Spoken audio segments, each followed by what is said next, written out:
Previously on the diary.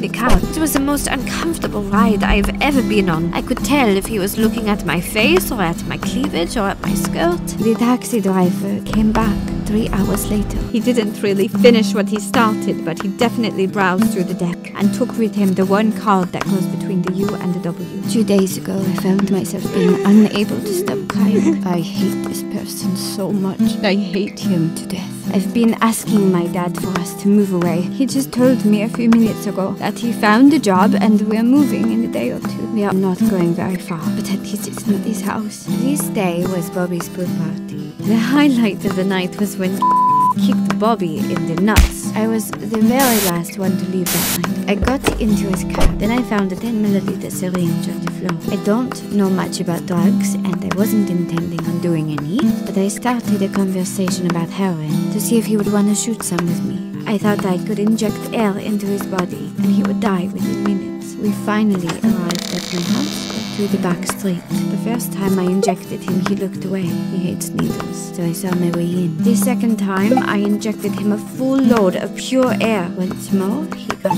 only air. Third time, he got nothing but air. Now he got really violent, pushing and slapping me. I fell to the ground till he fell on me, but kept fighting. Reminded me of that night. I dug my nails into his arm where I was sticking him with the needle, pushed him towards the wall and hit his head. Before he opened his eyes, I gave him one last dose of air. He started walking towards me and then dropped dead on his face. 5 minutes later, walked through the door. The following takes place on September 9th, 2012. Part 2. Dear Diary. I knocked on Jessica's door, and it just opened by itself, so I came in. I was still standing next to the dead body of the man when came in. She didn't assume he was dead, but she could see on my face something was terribly wrong. I asked her what she was doing here, and she said she saw my scar. And had I not been checking her out, I would have missed a scar on the side of her leg. It looked like a gunshot wound. She didn't remember me having it, so she stopped by. She didn't know I'd moved away.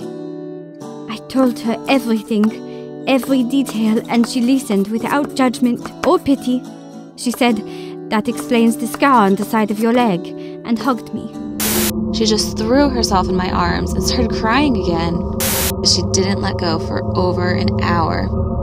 I really needed that hug, with that exact intensity, and for that amount of time. We both cried. Then she started brainstorming. Jessica, what if you were never here? What if it was me who did this? No, are you insane? I can't let you go to jail for me. What if nobody goes to jail? And then she started explaining her plan. She talked about an old diary she hadn't used in years. I finally got my breast today. Today, I dreamed I was a unicorn in Hogwarts. We can make up a story. Something that feels accurate, but is misleading. Like what? Imagine if I wrote down in my diary that you kicked Bobby in the nuts, and that you killed this man, and that I see you in school. I can make it look like I am you and you're me. They can't send me to jail if they believe I'm mentally ill. Like a split personality? Exactly. I don't know. Give me another example. Okay, Friday. Someone was kicked out of class. I saw them from the bottom of the stairs after twisting my ankle. I can say that person was you. I twisted my ankle today on my way to class. I was running down the stairs. Jessica is thrown out of class. Why? They are details other people can confirm, minus your involvement. Why would anybody believe any of it? Let me think. We can't just come out with the story ourselves. We need to be caught in the act.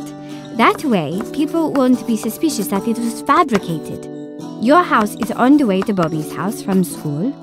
What if we make sure he discovers me moving the body, but in the diary, I write that I was helping you?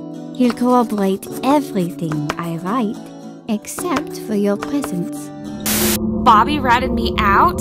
Bobby saw you going into Jessica's house. moving a dead body, and what looked like cleaning up evidence. So, why did you kill him? Why do you have a split personality? All great questions. The more you doubt the story, the stronger we can make it. We spent the entire night cooking up half lies, half truths. I killed him because he raped me. I created a split personality because I didn't want to believe what had happened to me. And I created you because I admire you, your strength and your beauty. You fight for me. You're a badass. I am not. You protect me and kill him. I help you solve your murder problem in return. Are you sure about this?